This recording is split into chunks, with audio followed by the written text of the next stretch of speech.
Hello, everyone, and welcome to the Big Reset Conversation. In this series of interviews, we explore what are the new ways of doing things after the slowdown as a result of the coronavirus outbreak. We also look at challenges and opportunities it brings along. In this particular episode, we are exploring the opportunities that the situation could open up for the Bulgarian ecosystem. 7 years ago, my guest wrote a book called Destination Number One, and his main thesis there was that given the fact that Bulgaria is a country with many social challenges and bugs, it could easily turn into a destination for social innovation. So I was wondering, in the middle of this new type of crisis, um, what would this vision look like?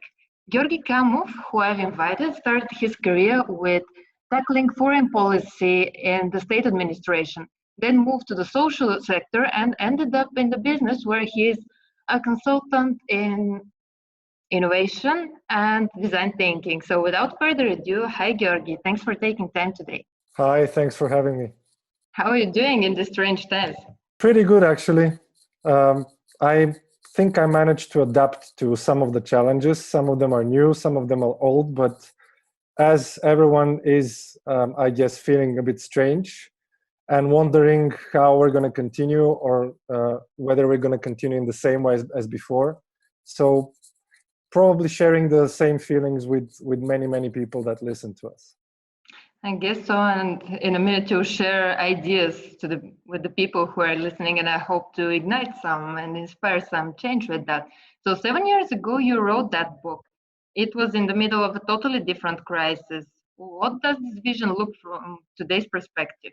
The book that I wrote, Destination Number One, was kind of an experiment for me, an interesting experiment.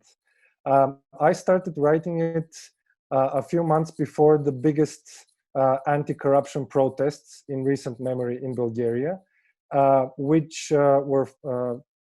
came after the parliamentary elections then. And my motivation was simply to gather things that I observed and some thoughts that I had, and everything kind of clicked into place. And I saw a gap in our view of Bulgaria, on how we perceive our country, and decided to make an attempt to fill that gap with something at one side realistic, but also optimistic. So I wanted desperately to have a happy ending, but a realistic one. Actually, the protests happened, the elections happened, and the protests followed. And that's why, because I published the text in the very evening after the elections, there was a huge wave of backlash. So the text made waves across the country and with Bulgarians and non-Bulgarians abroad. And what actually followed was not another text as a follow-up, but things that I started to do, things related to some of the main challenges that I described. And one of the biggest things, I guess, that came also out of this in the 7 years that followed. Oh, there are 7 years, actually. I counted them right now, and feels like a lot of time that passed since then. But the main thing that followed was my work in education. Apart from some concrete projects that I did with people who were really interested in the text and wanted to make something concrete out of it, I guess the main contribution that I have is my work in education with the startup that I co-founded with my wife, Red Paper Plane. And it's about bringing project-based learning to schools, as well as families all over Bulgaria. We have right now hundreds of teachers and thousands of parents who do things with our projects, from really small villages to the capital and the big cities. So I guess that's the main contribution that I've had. But actually, that said, I've been actually contemplating a follow-up focused on the European Union.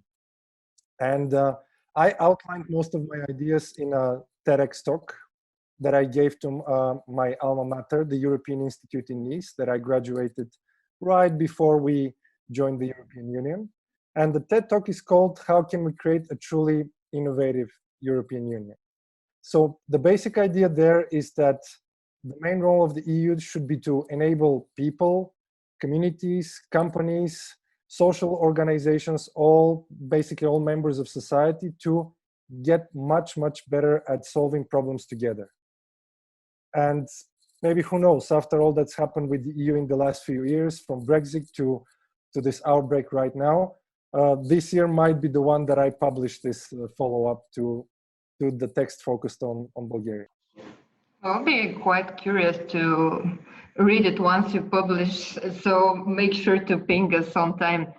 Oh yeah, definitely.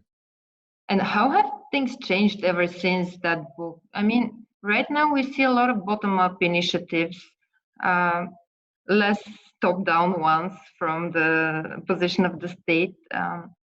What are you observing? What has changed after you published that book in the Bulgarian ecosystem, if you want? We saw during this crisis, a lot of things have changed in the past 7 years. Some of them didn't change as much as we wanted, I guess. And of course, the things that haven't changed are these basic problems that we have in society that we maybe are even tired of listening about so much. But one of the things that has changed is the response of some of the people to these challenges. And we saw a number of initiatives in the last couple of months related to the coronavirus outbreak. And we saw that this situation prompts different responses. So some people or communities respond with fear, with anxiety, with closing off from the events that are happening around them. But as we saw in Bulgaria and in many places elsewhere around the world, it can also prompt empathy, it can prompt creativity, it can prompt new solutions. But I'm afraid that many of these are driven only by the current situation, and the results won't last. And we saw something like this happening in periods of time where we had social problems and people started to recognize that we need new solutions. Because for every new initiative that actually changes the lives of people for the better, there are hundreds or maybe even more that didn't work and simply vanished. They disappeared. So if you want to see like real tangible impact of these new solutions to social problems, we basically need thousands of people from all walks of life and all spheres actively creating them and participating in them. Yeah, I was about to ask you how to make such solutions sustainable, but you kind of gave me the answer. So what would be the key to making many people like be part of that? Do you have an answer to that? I guess that what we need is the same as the thing that I want to write about the EU, because it's valid for our local context as well. We should start getting better at solving problems together. I think that's the short answer. And by we, I don't mean just the people close to us or the people that have the same social status or the people that have the same background like us. Actually, on the contrary, we should work with people that have opposing views, that have radically different lives, that can kind of provoke each other in the best sense of the word. But we also need, I think, one crucial thing that definitely hasn't changed in the past 7 years. We should stop outsourcing the solutions of our social problems to our state institutions. It's not the state that should improve our quality of life with us simply sitting and watching from the sidelines. It's actually the other way around. It's us that should kickstart the process, pushing the state to react, to respond and to adjust to what we provide. And we haven't really pushed that much in terms of, let's say, content. We have pushed in terms of protests, demands, and some of the campaigns launched related to either social problems or environmental problems have been really successful. But we need to kind of push more in terms of our approach to solving problems together.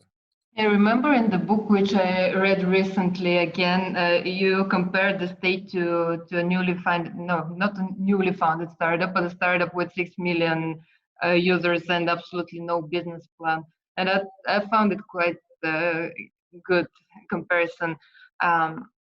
we are a bit remaining on the surface in a way, and I would really like to dig a bit deeper and be a bit more specific about what could be those social initiatives we are talking about. Like, we're talking about social innovation. That's cool to brand Bulgaria this way and to tell us this story, but we definitely need a bit more material.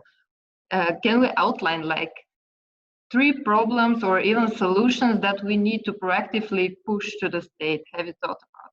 Yes, I have thought about such things, and some of the things that come to mind right now, I guess they're not exactly problems, but more like directions for action that we need to take, like concrete things that we might tackle, but they should spur concrete action, but they are more like guidelines. So you have these in mind while creating new solutions. And if you have these in mind, you'll probably start to link solutions together, or to have certain criteria through which, or a lens through which you view both the problems and the solutions and say, okay, this doesn't really fit our direction and our purpose. Should we invest time, money, and people into that, or maybe we should switch to something else? And I can give you things that could be possible directions for action if we want to have more social innovation in Bulgaria, and we believe that we need new solutions to social problems.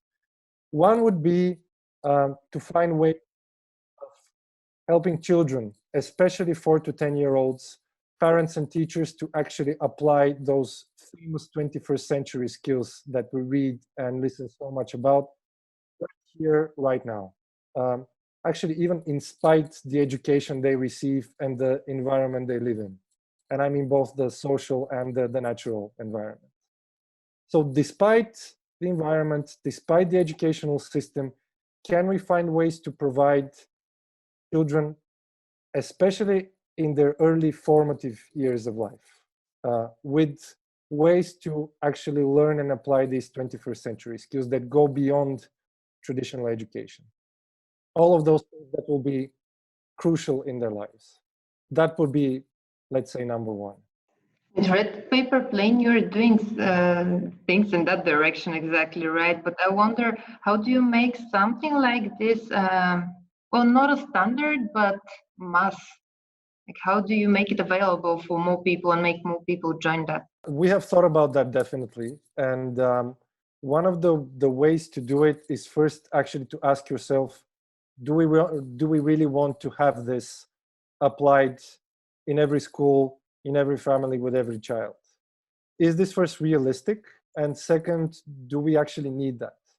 Because what we see is that, and that's why we say that we have the best parents and teachers in the world that come to do our programs, because they usually come to us. We don't push everyone to participate with, let's say, mass marketing or something like that. They actually come to us because they realize that we provide something of value for them. And we don't really want to see this maybe mass adopted. We probably want to see this adopted in a sufficient, let's say, range or way, but maybe to see the approach being mass adopted. There should be tens of startups like ours, creating content which is valuable, that goes beyond simply adapting content for the current educational system. Some of them might be startups that are coming out of Bulgaria and that are focused on Bulgaria as a potential market. Some of them might be born here in Bulgaria. Some of them might be local or national, but the approach is important, because there might be even a better solution compared to ours. But in order to have quality, we need quantity. We need tens of startups working in actually bringing those 21st century skills that are so abstract in very, very specific and concrete ways in different environments. And this will be the beneficial thing for all of us in this society. Education is definitely one of the topics that everyone discusses, and we so rarely see solutions coming from the ecosystem. Of course, we do have them, and that's great. But yeah, I really hope to see more. What are other directions that you're thinking about besides education? Yeah, you actually asked me about three, so we're still at number one. So here's two more. The second is might sound a bit strange in the beginning, but to search for ways to make the Bulgarian countryside the best place to work, live, and enjoy life, instead of in many places actually watching it fall apart. I think that's something that we should work on. People from other countries realize this. They come to spend their retirement years in the country in increasing numbers, because they value things that they cannot really get at home. Relatively unspoiled nature, food, even contact with local people that is more, let's say, relaxed than in other countries. But I'm talking about people from all walks of life. Somebody who's a student, or a person with a newborn child, or someone in their mid 40s, to really find ways to, and I've mentioned this in my text from 7 years ago as well, to find ways to make these communities livable, these places livable, with everything that we need to actually live a better life, instead of spending it in the city in traffic jams and packed close to each other in different times, of course, not this one, in office buildings. And I'm always reminded when I travel in the countryside, because I'm a bird watcher, and together with my family and my son especially, we're really keen on watching birds, and this takes us to many different places around the country. And I'm often reminded by this because in almost every small village in the city center, you have a kind of a rectangular style building, which is usually 2 floors. And on the first floor is, let's say, the general store or the supermarket. And the second floor is actually quite often empty. And whenever I see a building like this, I'm always thinking, this is the perfect place for a hub in this small village. There could be classes there. There could be a small co-working space there with fast internet access, a cafe, things that we see in the city centers in the big cities in Bulgaria, but we don't see in the countryside. So this is just one tiny bit that needs to happen, but at least we already have the buildings for that. So why not try it out? Well, it probably need also more infrastructure to make that happen, like roads to there and internet connection and all those stuff that might not be perfect right now, because as we know, especially when it comes to the internet connection, it might be good at speed, but what about the penetration?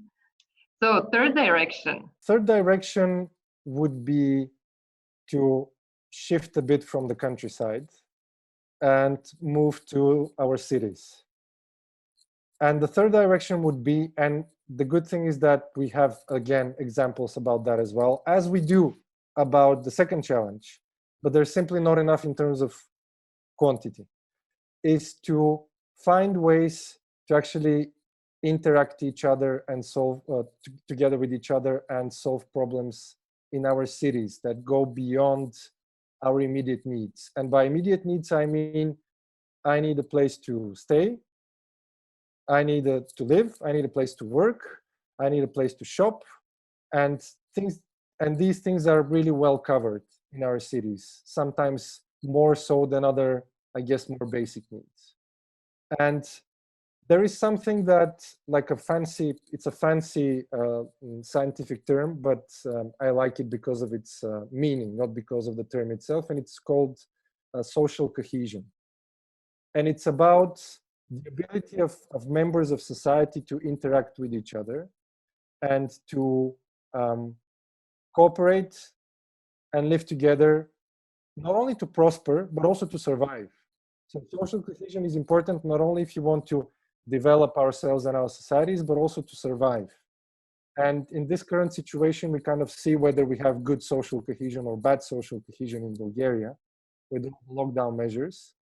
But social cohesion is also needed if we go beyond our front door to the places we inhabit while going from our home to our workplace, from the gas station to the shopping mall. So these are all the places that we live in together, and they are often again outsourced either to private companies or to the state, and we don't really care about them so much. And I think this is what we need to also invest in, this quality of life in cities, on how to create better quality of life by actually creating better interaction between people in the cities. Not only for sitting in cafes or working together or simply going to parties or to birthdays or all kinds of different occasions that usually bring us together, but really to work on these common spaces that we inhabit together.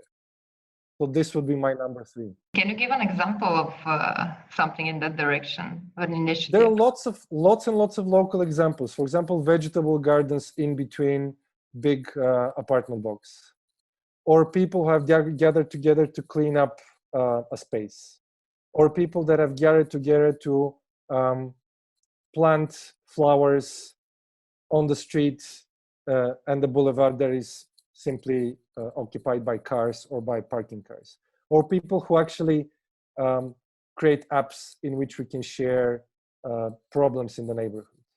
All of these things add up to a kind of a social activity. What we need to think about is, of course, multiplying these and learning from these and seeing how we can scale them up and actually help the government or help private companies who manage some of these spaces to make them even better. So there are lots and lots of examples like that.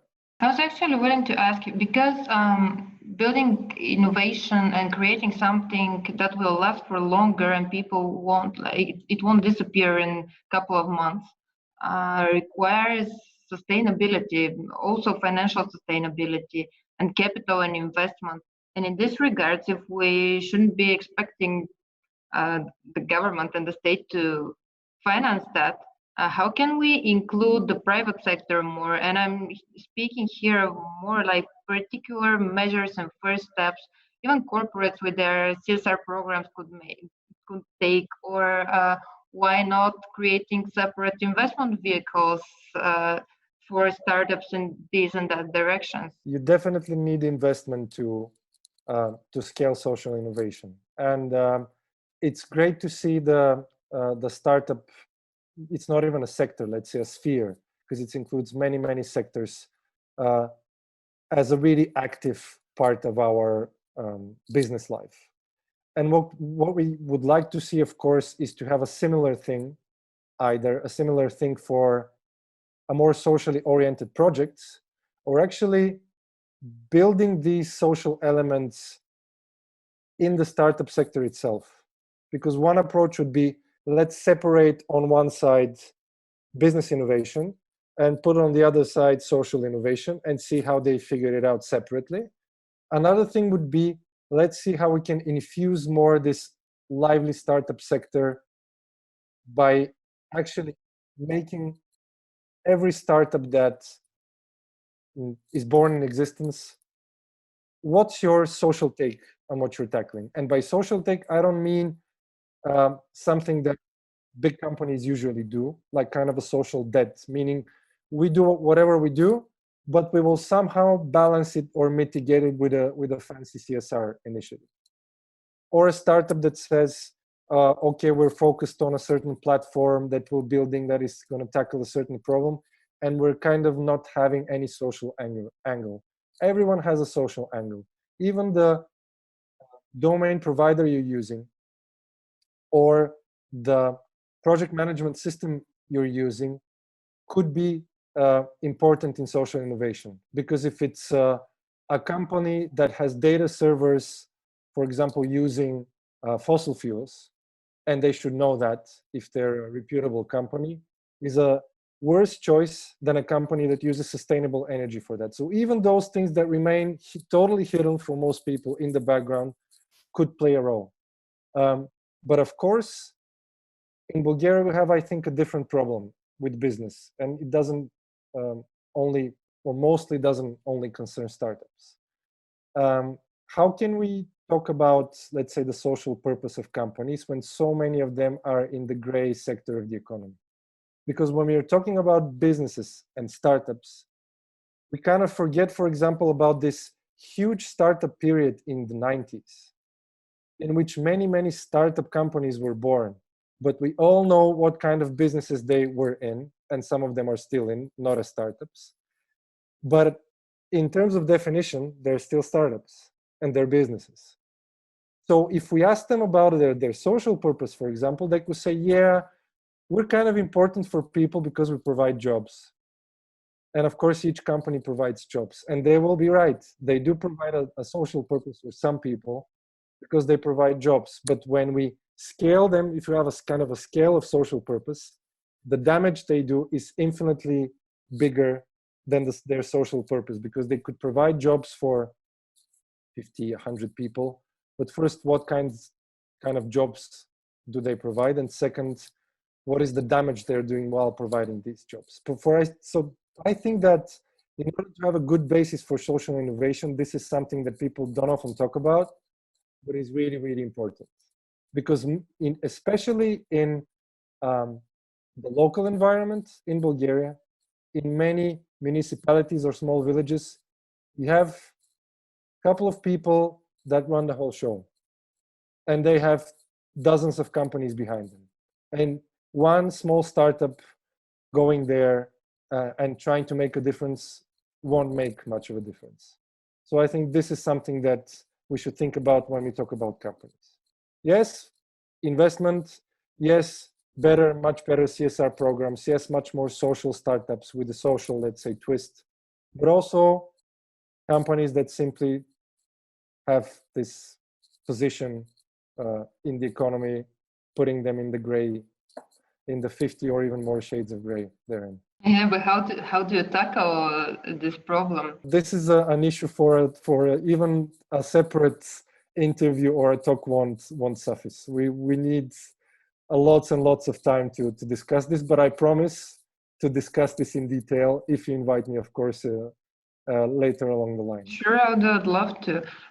For the time being, however, can we, like, to wrap this up, because we touched many topics, can we give some practical first steps for even corporates? And I'm speaking here rather of the corporates in our bubble and like the rather white collar jobs that they're providing.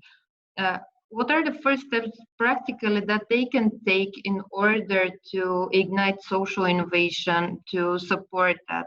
I'll probably start first with the state, not even with companies, because one of the things that people talk about is kind of branding, communication initiatives. What should be provided in terms of branding the state or selling its advantages. And in terms of our state institutions, I would say that instead of kind of wrapping this up in nice packages and selling it to either the population or the outside world, they should need to think more about doing stuff. Because if you do stuff that matters, it shows. And this is, because branding is not something that we say, it's the things we do. And this is not my opinion, it's the opinion of the biggest expert on nation branding, a guy who's called Simon Anholt. He was in Bulgaria a couple of years ago. One of my inspirations for writing Destination Number One.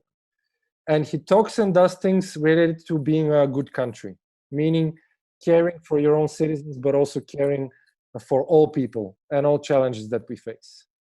And if we ask questions such as, what is Bulgaria's contribution to fighting poverty, to fighting pandemics, to fighting climate change, we can start to kind of position Bulgaria on a scale of whether we do enough social innovation or we don't. But in terms of steps, because you want us to be really practical and actually give people something tangible to do, I can outline several steps that are also valid for big countries, but also really small startups. And the first would be not even a step, but kind of an approach to be human-centered, meaning to actually start with people first and not the solution. Not we have this really cool idea, let's put it in the world and see whether it works or not, but actually to start first with the needs and then find many, many cool ideas of which to choose one and continue with. But the first step would be to find interesting problems to solve. They could be very big or very small. They could be dealing with whole sectors or with the single tiny part of one sector or a village or whatever you want to deal with. But it should be something interesting to solve, not really the 105th platform for social collaboration online, because we have enough. We need more solutions for interesting problems, because we have kind of tackled social collaboration online, as we can see right now, me talking to you in one of these platforms. The second would be to come up with ideas for these problems and to solve them with other people, especially if they don't agree with you.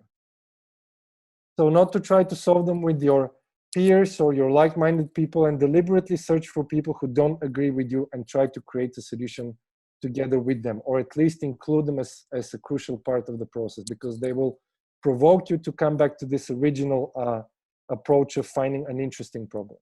If it's not an interesting problem, many people will agree with you that it's a great one, but if you have serious disagreements for people who actually matter to this problem, then you're onto something.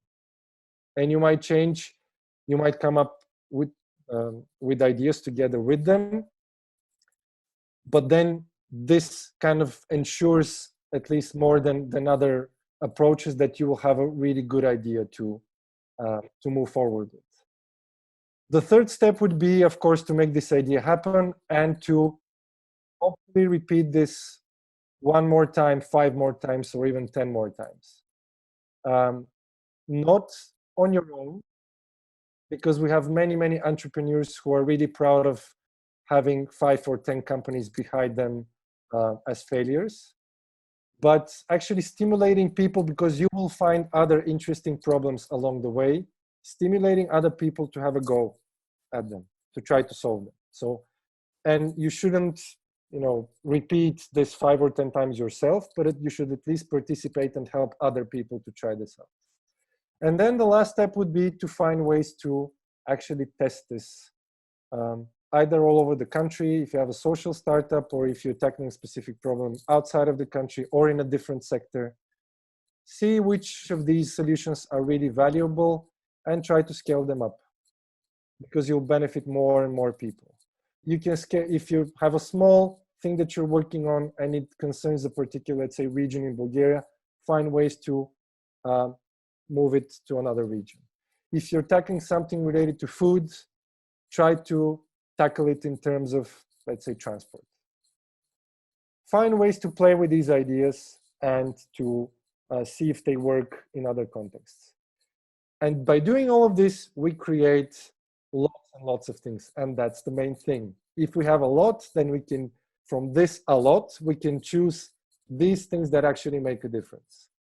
And I think that could be one recipe to have more interesting solutions and more valuable things that people build. All right, Georgi, thank you so much for this positive vibe and spark, and for giving that inspiration. I really hope that we'll see more of those initiatives in the next years, and the next, not that the next interview will be in 7 years, you promised earlier, but I really hope that in the next 7 years, the reflection will be, yeah, we actually did it. We did something and it started and it's moving. So thank you very much. I think that was a very valuable contribution to the whole Big Reset discussion. And I really hope to continue that conversation. Thank you. Thanks very much for having me. It was a pleasure. And we'll definitely talk to each other soon with more things to share.